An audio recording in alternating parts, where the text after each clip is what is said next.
Moikka, Isi. Äiti sanoi, että voin kirjoittaa sulle.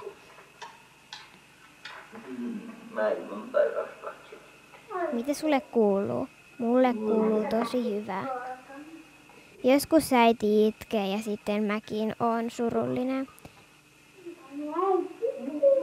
Muistatko ne My Little Ponyt, mitä sä annoit mulle silloin? Me leikittiin niillä eilen Janninan kanssa. Äiti sanoo terveisiä. Mulla on huomenna matikan koe.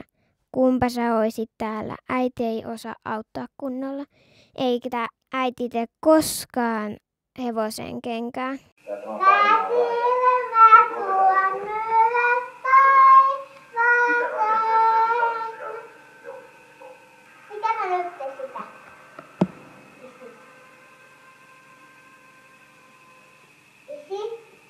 Hei hei, toivoo Katja.